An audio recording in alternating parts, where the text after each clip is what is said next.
Hello viewers, welcome to my channel. I'm Hasham Ali Khan. In this subject of financial decision making, already two topics I have completed. Those of financial statement analysis and ratio analysis. So many videos I have uploaded on these two topics. In financial statement analysis, I have explained what are the different techniques available like comparative statement, common size statement, trend analysis. I've explained the procedure, how to make those statements, how to solve the problem, how to make the calculations. Then comes ratio analysis. Previous videos, so many problems I have solved on ratio analysis.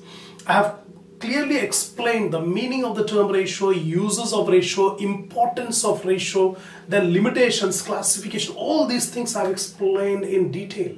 So if you are genuinely interested in getting the knowledge, watch all the videos. If your objective is simply to pass the examination, these videos will not be of much help because you will think that time will be consumed in learning so many things. But remember, the market is very competitive. You will be successful only when you have the complete command on the subjects. That is my main intention in explaining each and every point in detail. And this particular subject, financial decision making and all these techniques, and today what I am going to explain you in this video is financial management. This is very, very important not only for graduation students but also for post-graduation student professional courses. These topics, financial management, what I am going to explain you now is important for BCom students, for BBA students, for MBA, MCom, even for chartered accountancy, CA, CMA, CS, everywhere. This topic which I am going to explain you is very, very important. So don't skip in between. Watch the video till the end to get the complete command. Don't focus only on problem solving abilities. That's only a part of your knowledge. But before solving the problem, you must have the complete concept, meaning, the theory. You must have a good grasp on the theory. Then only you can understand the problem. Otherwise, simply solving the problem, you will pass the examination, but you will not have the command on the subject. So follow my instruction to become a successful in life. Now, in this video, I am going to explain you about the financial management. What is the meaning of the term financial management? What is the importance? What is the objective of financial management? And the important area in financial management is risk and return. So what is the meaning of the term risk? What are the different types of risk? And what do you mean by return? What are the different types of return? What is the relationship between risk and return? These are the things I'm going to explain you in this video. Remember, this is the foundation of financial management. Without understanding this concept, you should not go to the problem solving. So, before going ahead, take a screenshot of the points which I have written on the board, then I'll explain all the points in detail.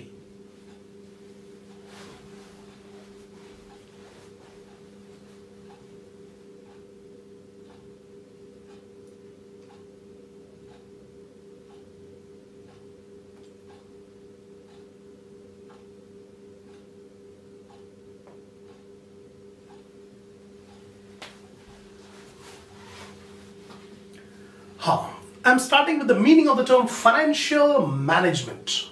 Financial management is that area, that activity of the business which is concerned with management of funds.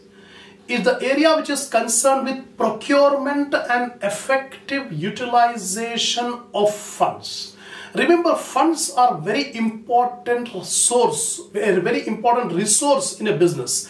Just like machinery, material or other facilities, funds are also one of the important resource. Without having sufficient funds, you cannot effectively utilize the labor, material, machines. All are dependent on finance.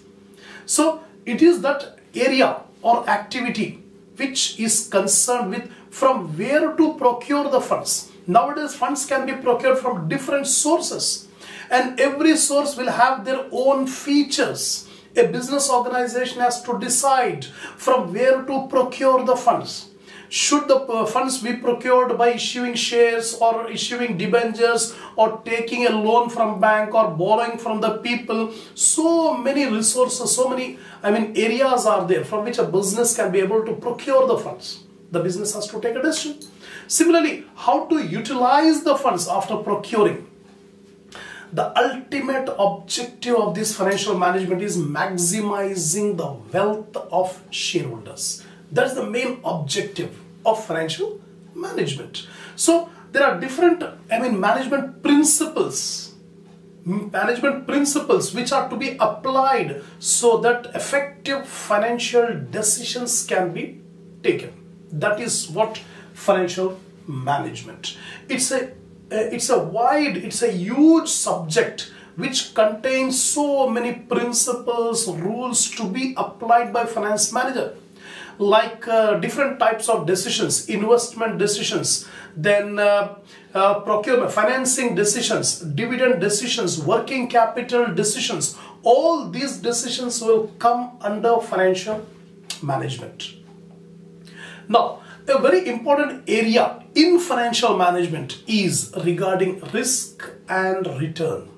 So a student must be clear regarding the concept.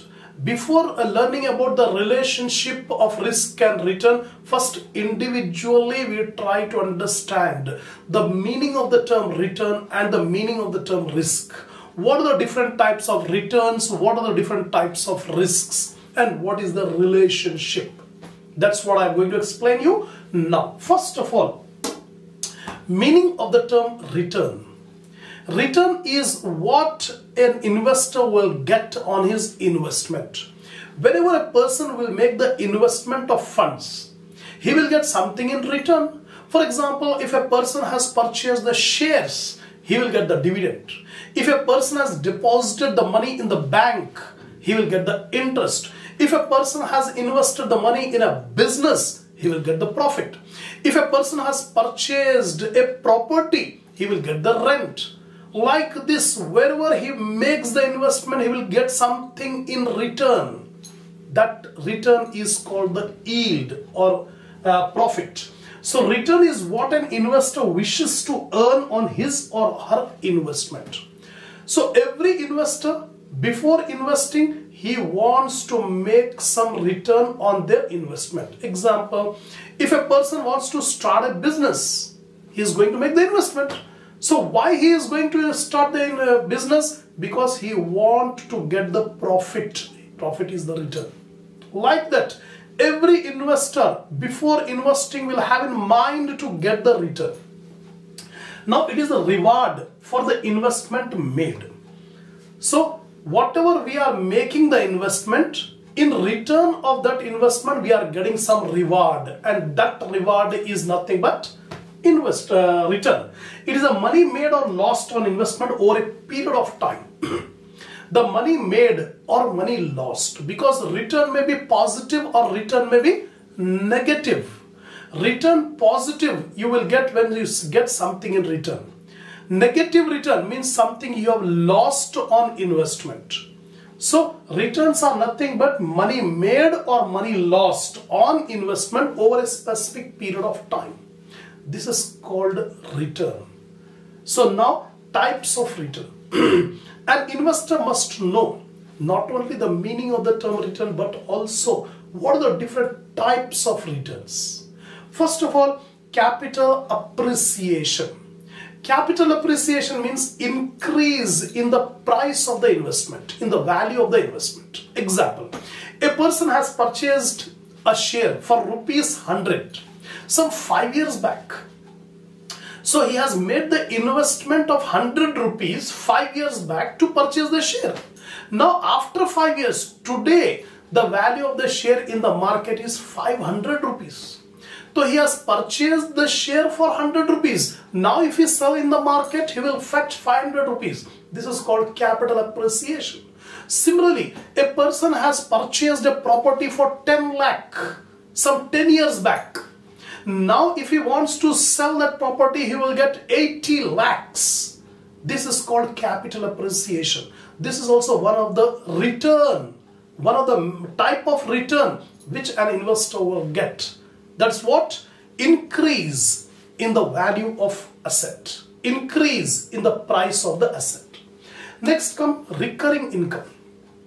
Recurring income is the regular income which an investor will get every year, every month, like that. For example, if an investor has invested the money in the bank, deposited some money in the bank, every year he will get the return, every year he will get the interest. Similarly, if a person has purchased the shares of a company, he will get the dividend every year. So recurring, regularly what a person gets over the investment, that is called recurring income.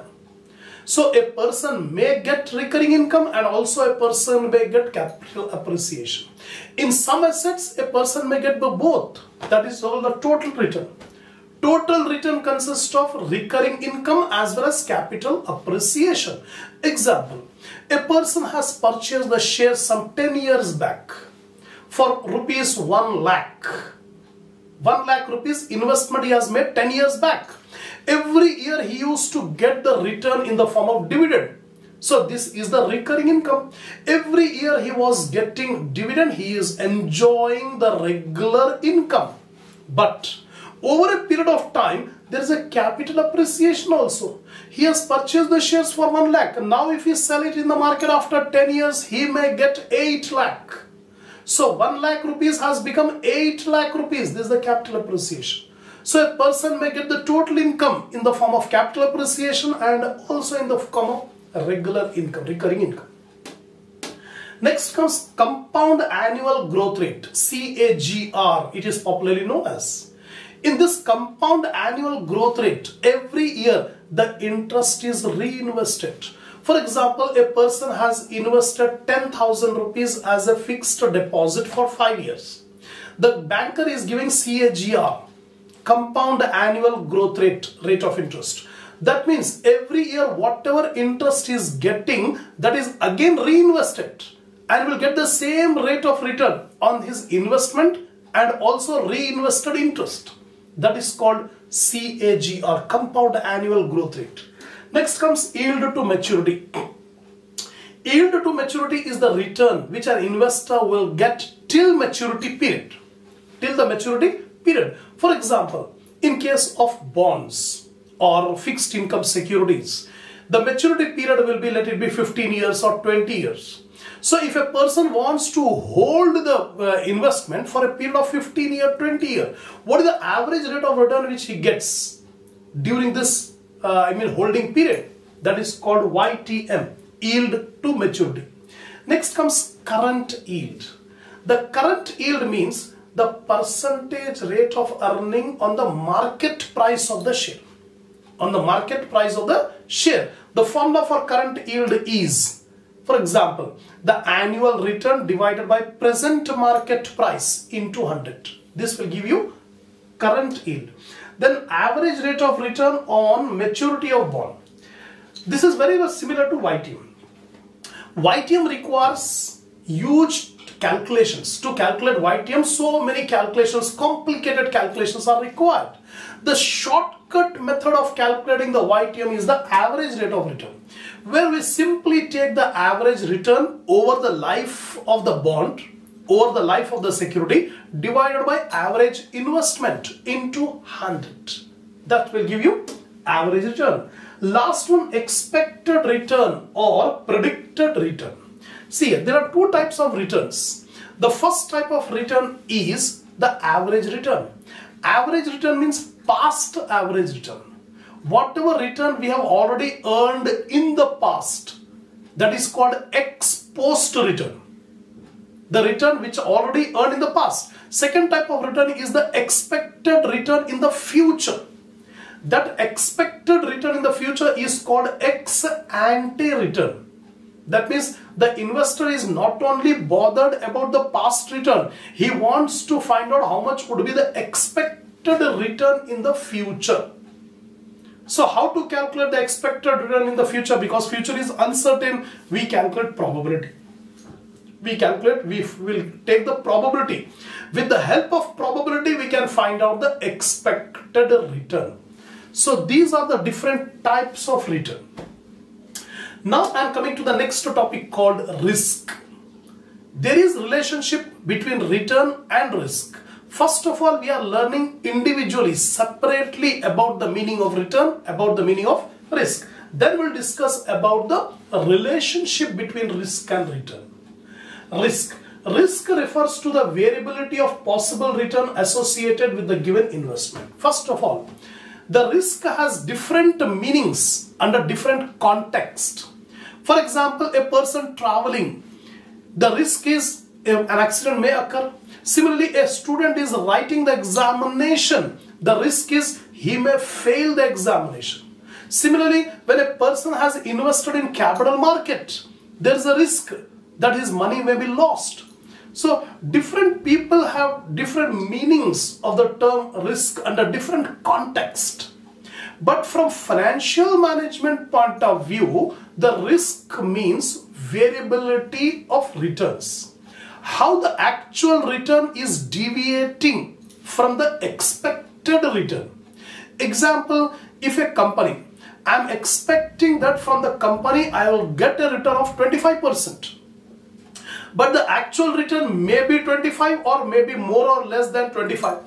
So the variability of the actual return from the expected return, that is called risk from the financial management point of view. Now it is the possibility that the return earned by the investment will differ from the expected return. Just now I told you. That is the meaning of the term risk. Now types of risk. So every investor before making the investment must consider these two aspects. The first aspect is return and the second aspect is return. If an investor ignores the risk, that means he will not attain the objective of his investment. So every investor before making investment must evaluate how much is the risk involved in that investment, how to calculate the risk, what are the different types of risk. So just now I explained the meaning, the variability of return from the expected return, that is called risk. Now types of risk. First of all, business risk. What is the risk involved in starting a business in a particular industry or particular environment? Because every industry will be exposed to different risk. So if we start a business in a particular industry, how much is the risk of my business? That is called business risk. Financial risk.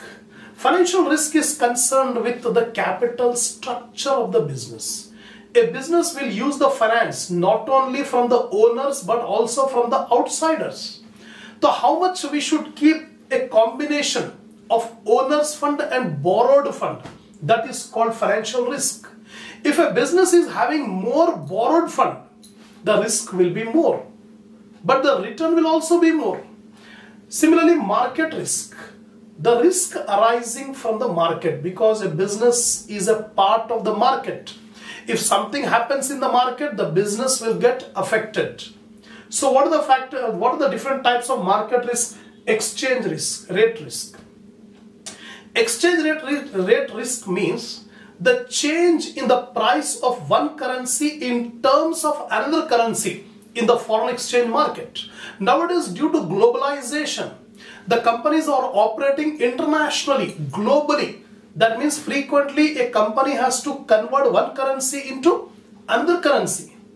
So the rate at which one currency is converted into another currency is called exchange rate. And exchange rate will not be constant always. It will fluctuate. So when the exchange rate changes, it will affect the business operations. That is called foreign exchange rate risk. Now, interest rate risk. The market rate of interest will also fluctuate. So due to the changes in the interest rate, the borrower and the lender both are exposed to risk.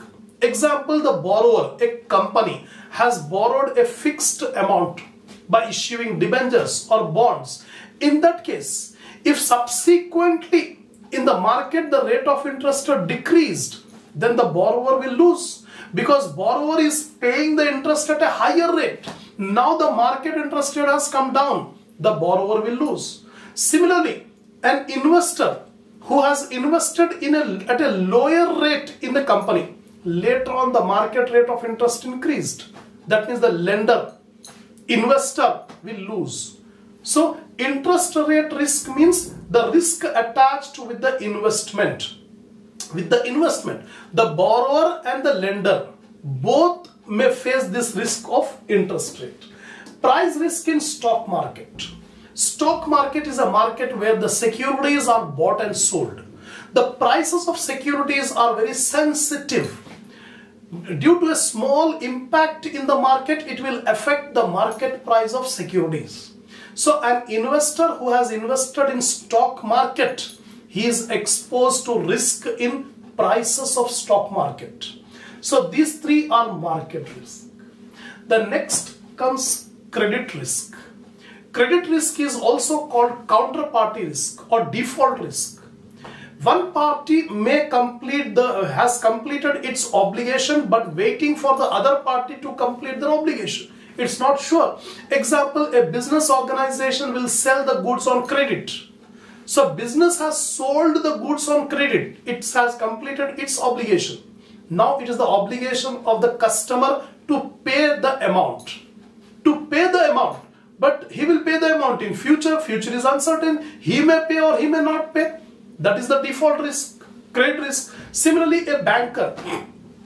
A banker has extended loan to the customer. So banker has completed its obligation that it has given the loan. Now it is the risk. Now it is the obligation of the customer to repay the loan along with interest. But that is uncertain. So this is called credit risk. Now operation risk. Operation risk is the risk attached with running of the business. A business decisions, how the business can be effectively implementing the policies, procedures, managing procedures, all these things. If the business is successfully managing all the activities of the business, there is no operational risk. If business cannot be able to control the activities of the business, there is operational risk. Next comes liquidity risk. Liquidity means ability of the business to pay the obligations on time. If a business is having so many assets which cannot be converted into cash easily, when the business cannot be able to convert its assets into cash, it will find it difficult to pay the obligations on time. That is called liquidity. Inability of the business to pay the obligations on time. Next comes strategic decision. It is the main decision which may go wrong. For example, the business has taken a strategic decision to produce a new product. The business has taken a decision how to fix the selling price. If the basic decision goes wrong, the business will suffer huge. That is called strategic decision. Next comes other risk. Apart from these 7 risks, one more type other risks are inflationary risk. In the market, every market we will find inflation. The increase in the prices or decrease in the purchasing power of money. That is called inflation. So due to inflation, the purchasing power of the investor will decrease. Particularly this will happen when a person has deposited in fixed deposit or a person getting a fixed salary. He will be badly hit due to inflation. Then political risk. The laws made by the political parties or the instability of political system will put risk on the business. Next comes country risk. If a person is investing in the same country, there will not be any country risk. But nowadays, due to global investment, due to international investment, an investor has to see what is the risk in a particular country. That also should be considered because all countries are not stable. Then environmental risk. The risk depends on the environment. The environment changes every now and then. So due to changes in the environment, the risk will arise to the business. Next, management risk. Ultimately, the business depends on the management, how effectively management is conducting the activities. Then social risk. The risk arising from the economic, political or social changes in the market. Because there are so many changes taking place in the economy, so many changes in the society, in the political system, that will make the business risky one. Competition. There is stiff competition nowadays. Due to the competition, a business may face the risk. So these are the different types of risk every business will be exposed. Now, categorization of risk. One more category of risk is systematic risk and unsystematic risk. The risk related with the market is called systematic risk. It is uncontrollable. It is the external risk which is arising from outside and affecting the business. So this external risk cannot be controlled by diversification, which is non-diversifiable risk. In order to control this external risk or systematic risk, we can make use the beta. How sensitive the security is compared to the market. That will be denoted by beta. If the beta is 1, then my security and the market returns both are same. If the beta is more than 1, then the security of the company is higher. That means the risk of the security is higher than the market risk. Similarly, second one, unsystematic risk. It is a risk related to the company itself. The risk which is emanating within the company is called unsystematic risk. The unsystematic risk can be controlled by diversification. An investor has to diversify his investment in different avenues. Then unsystematic risk will get reduced. This is called diversifiable risk. Next comes measurement of risk. How to measure the risk? Risk is measured in terms of standard deviation. Standard deviation is a measure of dispersion in statistics. By using the standard deviation technique, we can be able to measure the risk. How the individual returns are deviating from the expected return. So what is standard deviation? It's the square root of arithmetic average of the squares of deviation measured from their mean. Standard deviation is denoted by the Greek letter sigma. Relationship between risk and return. There is direct relationship between risk and return. Higher the risk, higher the return. Lower the risk, lower the return. So this is not exactly equal, but sometimes a security may have a little bit more lower risk, but may have higher return. So higher the risk, higher the return. Investment is not just about earning the return, but also about balancing the risk and return. The investor should not focus only on return. He has to make a balance between risk and return. An investor looking to get a higher return must be able to get good risk-bearing capacity. Because without investing in riskier investment, higher returns cannot be achieved. So if an investor wants higher return, he should take higher risk. Lastly, investors need to look at the risk-bearing ability. So before making investment, the investor has to bear in mind how much risk he can be able to take. What are the investment goals and what is the time duration they would like to achieve it? What is the time duration of investment? So in this video, I have explained you about the meaning of the term investment, the critical areas regarding risk and return, meaning of return, types of return, meaning of risk, types of risk, and what is the relationship between risk and return. Inshallah, we'll continue this topic, this discussion on this financial management in the next video.